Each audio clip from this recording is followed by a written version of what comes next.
The Locked On Podcast Network presents the NFL Big 3 in 30. The 3 biggest stories in the NFL from our local experts at the Locked On Podcast Network. We bring you the real story, why it matters, what's next, who wins the big game, and more, all in 30 minutes. The NFL Big 3 in 30 starts now with the biggest story in the NFL. The Kansas City Chiefs win their third straight game, and it did not look pretty in the first half, but they got it done in the second. From the land of the free and the home of the Chiefs, this is the Locked On Chiefs podcast.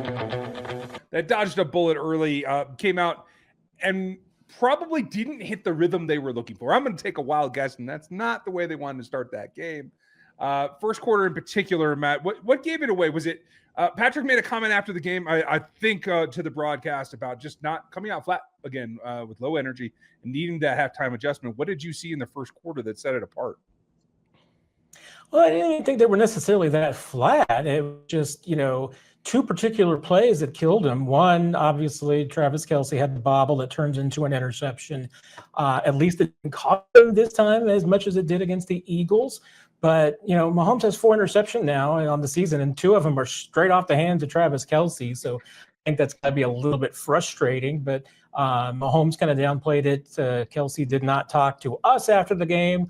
I know he talked to Scott Van Pelt. I have not heard what he said there yet. So maybe he gave all the answers there.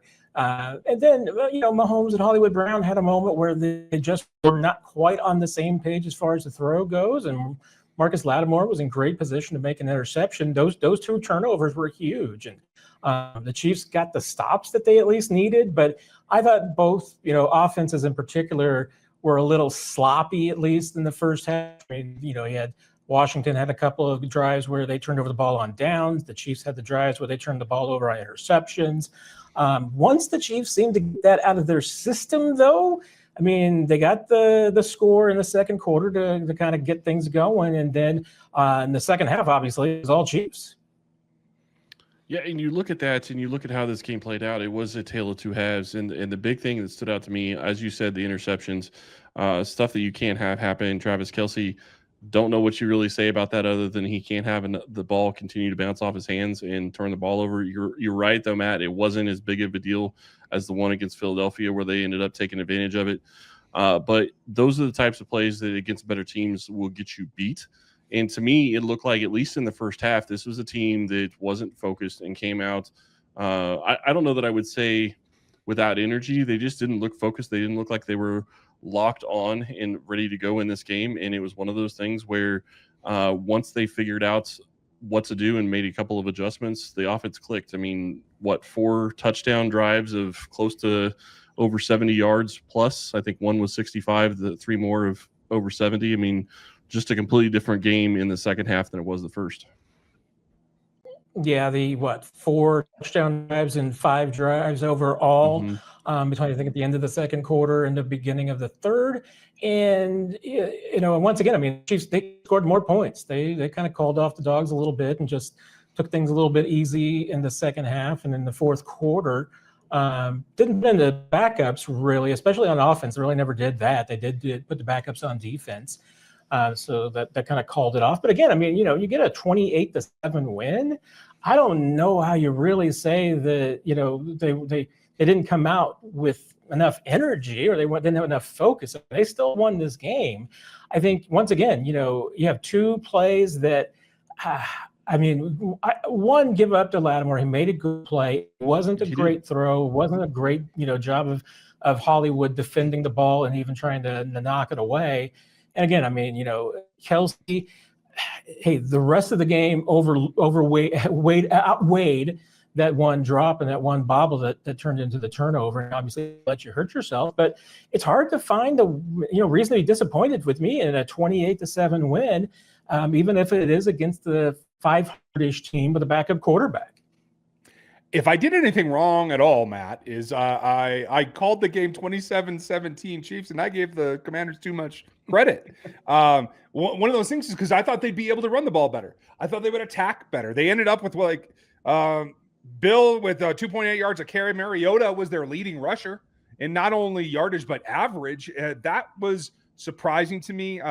Not that I should be shocked, because this defense has been able to pull themselves up by their bootstraps all season long. And those interceptions put them into that spotlight, and they were Johnny on the spot and responded. I thought like the defense, in terms of its coming together and being prepared to deal with uncertainty, certainly set that apart today in the first half. Am I wrong? I know, I don't think you are wrong. And, again, I mean, this has been a strength of this defense now for a while. And their calling card is that the first thing that they want to do is they want to shut down the opposition's run game. I mean, there's a reason why they've been calling it now for a few years, kill the engine. And, we even got some stories the last couple of weeks from Joe Colin and the rest of the staff about how that's how they begin their week, is they begin with the run game meetings and how they're going to stop run that week. So it's a consistent storyline with this team that they stop the run. The one thing that I thought that was going to be interesting today, that, Mariota came into this game averaging 9.4 yards a carry, and, only had 10 carries on the season in his 2 starts, but that was enough. And they came out with designed runs specifically to try and get Mariota going.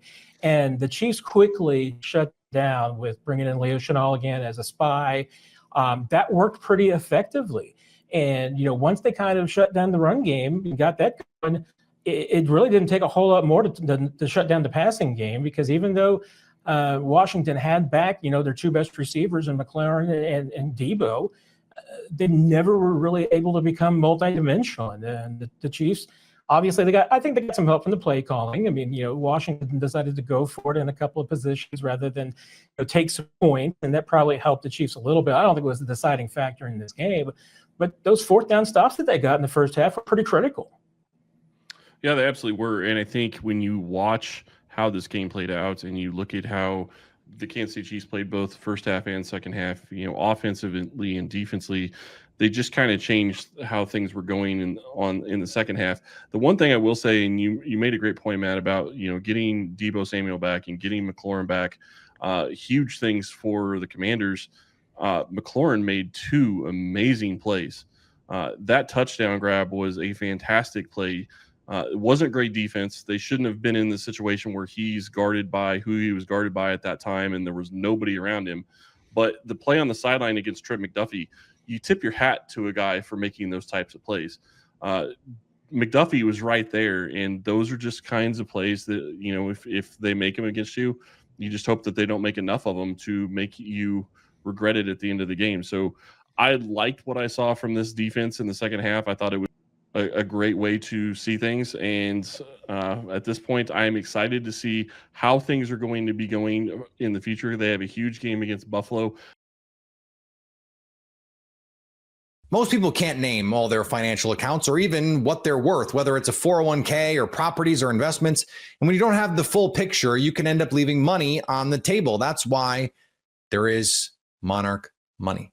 It's an all-in-one personal finance tool that brings your entire financial life together in one clean, easy-to-use interface on your laptop or your phone. Monarch does the heavy lifting for you. You can link all your accounts in minutes, see clear data visuals, get smart categorization of your spending, and finally feel in control of your money without ever touching a spreadsheet. I linked all my accounts to Monarch and immediately spotted a few subscriptions I wasn't even using. Canceling those all can save you money every month. Don't let financial opportunities slip through the cracks. Use code LOCKEDONNFL at monarchmoney.com in your browser for half off your first year. That's 50% off your first year at monarchmoney.com with code LOCKEDONNFL. Forcing 2 turnovers against Kansas City Chiefs quarterback Patrick Mahomes should be a recipe for success, but wasted opportunities, wasted those takeaways. You are Locked On Commanders, your daily podcast on the Washington Commanders. This Week 8 loss to the Kansas City Chiefs, basically just one kind of an ultimate flip of fortune from the defense being the major liability to the offense being the major liability, and also just a prime class of what happens when you squander opportunities and you don't play complementary football. So the Washington Commanders, surprisingly to a lot of people, had the opportunity in this game in Week 8 to defeat the Kansas City Chiefs in Arrowhead Stadium in Kansas City, Missouri on Monday Night Football, and really kind of just in one fell swoop kind of try to get their season back on track, get back to 500, knocked the Kansas City Chiefs back to 500. Like, both teams could have walked out of the stadium today 4-8. However, instead, the Kansas City Chiefs walk out 4-4. The Kansas City Chiefs walk out 5-3, and the Washington Commanders walk out 3-5. And the story of the first half was the Washington Commanders' offensive inability to capitalize on opportunity. 4 separate times in the first half, the Washington Commanders offense gets into scoring range and comes away with 0 points before finally getting a score late in the first half due to 1 interception and 2 turnovers on down. So 4 opportunities, only 1 score. And ultimately, look, I can't tell you that if they capitalize on those opportunities, they even win the game. But I can tell you that it's a lot more likely that they have the opportunity to win the game there at the end than what ended up happening in the actual outcome of the game. So first drive of the game, the Kansas City Chiefs won the toss. They decide to defer to the second half. So the Washington Commanders offense gets their first crack at the Kansas City Chiefs defense, and they're driving. And there's a screen pass at the Kansas City 18-yard line intended for Deebo Samuel, bounces off of Deebo Samuel into the waiting hands of linebacker Mike Dana, his first career interception. 9-play drive. The Washington Commanders are driving down the field. A good mixture run game, good mixture of short passes. They're getting the ball out quick.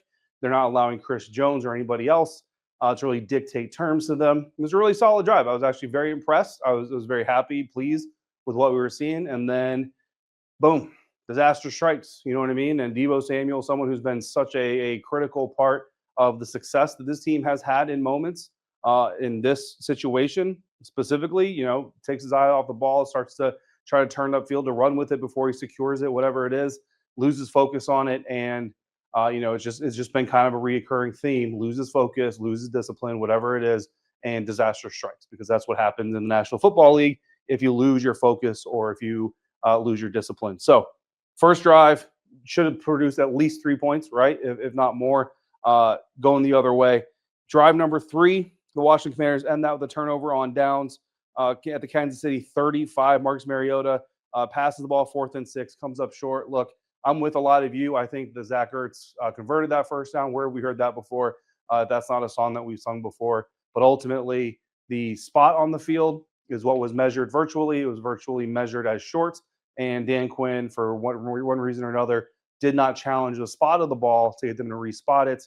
Again, to me, I think it was a bad spot. I think had they respotted the ball, then it would have been overturned, or it would have been a first down, and potentially that drive ends in points. I don't know, but ultimately, what ends up happening is a turnover on downs.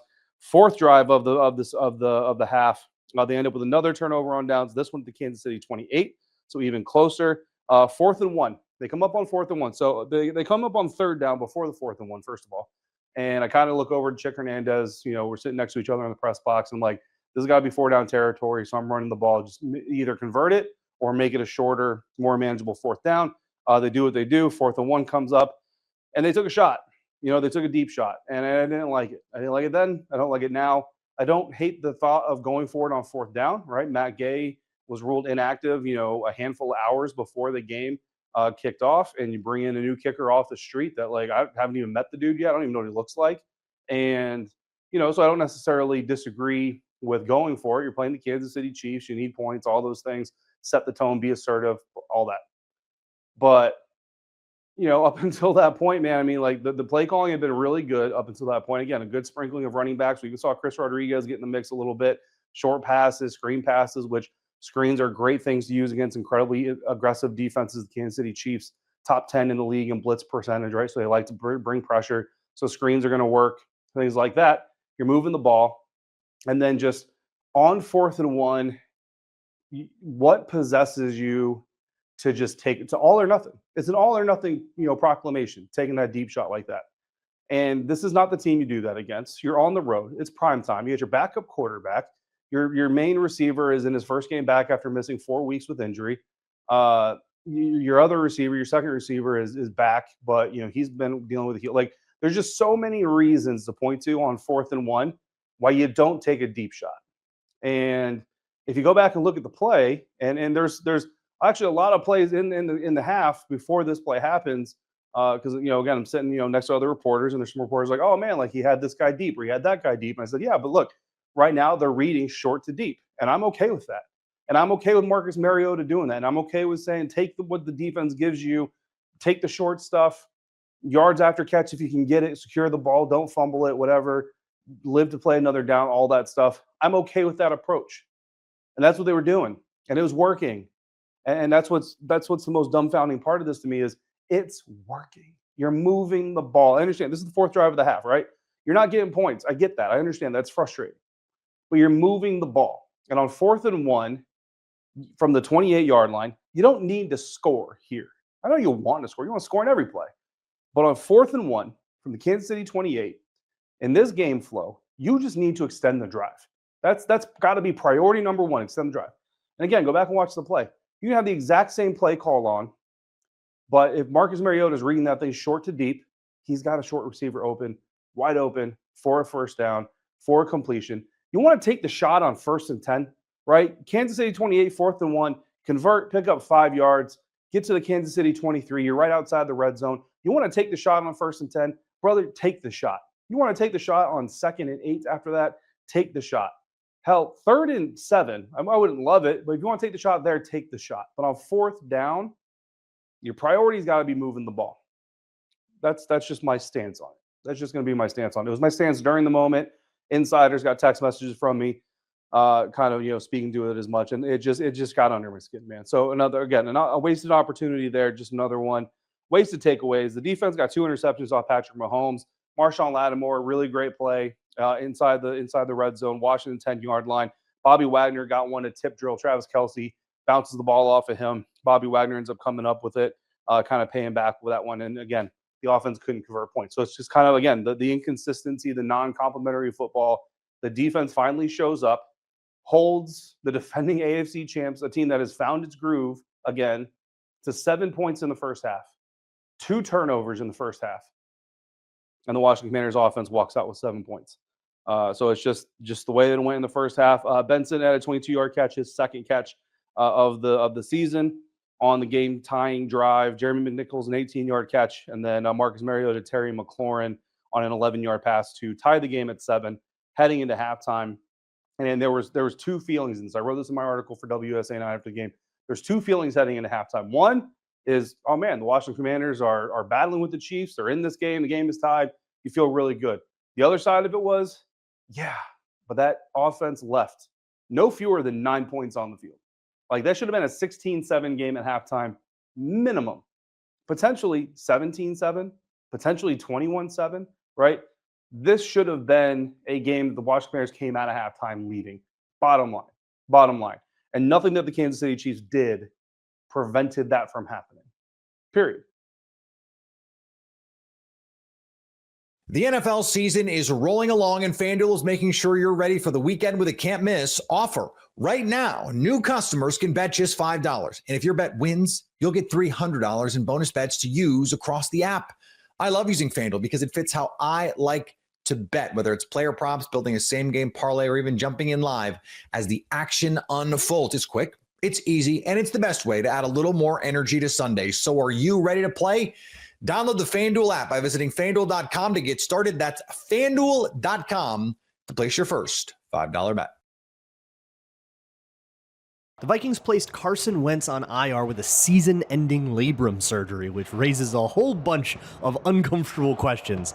You are Locked On Vikings, your daily Minnesota Vikings podcast. Carson Wentz is on season-ending injured reserve thanks to a torn labrum surgery and a fractured shoulder socket, which he suffered in the Week 5 game in Tottenham against Cleveland. That is the bare bones, AP style reporting, no extra detail, no extra editorialization.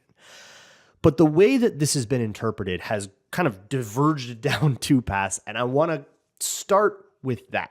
Because while Tuesdays are a day for me to take your questions, there is a question that I think we need to ask that does not paint our favorite football team in a very good light. And it is, did the Vikings pressure Carson Wentz to play through an injury you otherwise never would have so that they could baby J.J. McCarthy's ankle? Think about the timeline here.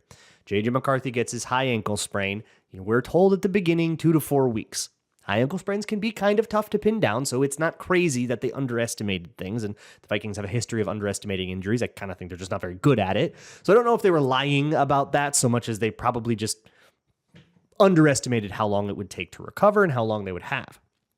Carson Wentz plays well enough to not throw you into an emergency panic, Sean Hill style, but not well enough to get them to, stop worrying about when J.J. McCarthy is going to be back.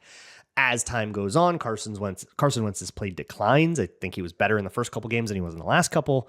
And of course, he suffers this labrum injury, this shoulder injury. It's to his non-throwing shoulder. He's in a lot of pain, but he guts it out. And you saw on the broadcast, I didn't get to see this till after the fact, but I have now seen what you all saw. That dude was in a lot of pain, huh? That dude was suffering. And it brings up a question of what the ethical standard is for NFL players who are playing through injuries. Everyone's playing through something. Ask any NFL player, hey, did you ever have a season where you went through and you never had any bump or bruise or little tweak or sprain or something that didn't feel quite right? And nobody will say that they ever played through a whole season without being sore, hurt, having something that needed to be treated in the off season. It's just how it goes. So there is some level of acceptable injury. The way that I've heard high school coaches describe it is, the difference between being hurt and being injured, right? My knee's a little sore, I'm hurt. I tore my ACL and I can't put weight on it, I'm injured, right? What is the standard for how healthy you have to be to play? And there isn't an answer that makes it make sense here. As we have seen with McCarthy, he has been right around the corner, as Kevin O'Connell just put it, but he's been some version of that for a month now. That's not crazy to me. He's described how it affects his footwork, and how they want to make sure that he can, plant on that foot properly, and how he can scramble and not feel like he's, not as willing to move off of his spot as he wants to because his body's compensating for pain and all that. And those are all habits that you don't want to calcify in a young quarterback's game. So I totally get wanting to wait until he's 100% no pain at all before you put him out there, even though he could probably gut it out and play a reasonable quarterback. The problem is that Carson Wentz, it sounds like, was dealing with quite a bit of a worse injury. He had a fractured shoulder socket. That's insane. That's car accident level injury. And of course, the torn labrum. And he played through that for 2 games in a short week and finished the rest of that Cleveland game because he didn't want to put Max Brosmer in. So to me, it sounds like the Minnesota Vikings had Carson Wentz play through a pretty debilitating, visibly excruciating injury so that J.J. McCarthy didn't have to have a little bit of a boo-boo on his ankle. It's not a good look. That brings me to the first question that I'm going to answer from the Town Hall Tuesday, which comes from a guy who goes by Bony Fingers Washington, who says, do you think the NFL needs to investigate the Vikings staff and or ownership, specifically around the decisions of Darrisaw, Wentz, and McCarthy? That's the other kind of bad look here, is the Vikings pretty clearly rushed Christian Darrisaw back from his injury. It is not common for offensive tackles coming off of knee injuries to be on pitch counts and play half of a game and kind of ease their way back in this way. They're usually out until they're fully healthy, and then once they're back, they're back. And Darrisaw even said to the media he felt like he came back a little early. Brian O'Neill came back early from his MCL sprain, played against Philadelphia, and then couldn't play in the next game because of knee soreness in the other knee because he was compensating for how unhealed his MCL sprain was. So this is now 3 players who have been encouraged to play through an injury to keep a season together while we wait for J.J. McCarthy. That's probably not a great look. Here's the thing, Bony Fingers Washington. The answer to this is a no, because there's not really a rule against this, at least not one that I understand. Players play through injury all the time. And it brings me back to that question that I started the show with, which is, what is the acceptable level? You've got a little scrape on your knee, you're playing, right? So there's some level of minor injury that you're willing to play through. And players play on high ankle sprains all the time, as many people have brought up when criticizing J.J. McCarthy, and they're playing about J.J. McCarthy, a criticism I don't necessarily agree with. I think the situation is different because he's, right at the beginning of his development, but still one that people say. JJ McCarthy himself played through a broken thumb in high school on his throwing hand and threw well, by the way. Like won that game. It was like a big moment for him. There's all kinds of examples of players playing through an injury and it's seen as gutty, right? Like good for you, right? Patrick Mahomes on his bad ankle in the Super Bowl. But there comes a point where you shouldn't have put that guy out there. Have the Vikings cross that line, I think, is an ethical question more than a rules question. But it's one that we really probably should seriously be asking. And we are well within our rights to expect an answer about it from the Vikings, I think. I don't know if you're going to get anybody to ask. Those press rooms are particularly friendly places and they are curated to be such so that when these kinds of things come up, they don't have to answer those tough questions. But I'm hoping that somebody is willing to go out on a limb and ask that. Because I think the people that would are not really allowed in the room. But let's move on. Mike asks, Caleb Williams might probably suck, and Ryan Poles taking him ahead of Jaden and May is a generational fumble. But at least the Bears didn't bench him for Carson Wentz, only to unbench him because Carson Wentz's shoulder died. Are the Vikings finally going to fire their GM? Okay, I'm going to save that second one for the next question. But what I do want to respond to this is the other way that people have interpreted this, which to me makes no sense. I can't really square it, which is that the Vikings made up the ankle injury to JJ McCarthy. That's not real. That's fake. It was the soft benching angle, right? That they're really just, or maybe he was a little hurt, but they're overplaying it so they can justify putting him on the bench to play Carson Wentz for 5 games. And now that Carson Wentz is getting surgery, they're going, oh, JJ McCarthy's ankle is healthy. And everybody's like, the timing is so suspicious and coincidental. But you can't really square that if you think about it for 2 seconds, which these people clearly are not doing. Wentz suffered this injury in London. Like he's been dealing with it pretty visibly for weeks now. And you all saw him in that Chargers game. That dude was in a lot of pain and he was playing through it. So if this was all just made up injuries to justify the bad optics of switching back and forth with quarterbacks, they would have had him suffer that injury in the Chargers game. No, like he wouldn't have been playing through this nasty thing. And in fact, I think the timeline kind of proves the opposite. That in a normal world where you had JJ McCarthy healthy, it would have been super easy to, and let's say you did soft bench him, it would have been super easy to be like, oh, torn labrum, ankle's healthy. Why wouldn't you do that 2 weeks ago when you would have been coming off of a bye week and it would have been like a perfect time. And it was actually kind of how I thought the timeline was going to play out. No, they had him play 2 more games on that nasty shoulder because JJ McCarthy wasn't healthy again, and the only other option on the roster was Max Brosmer, who they clearly see as unviable.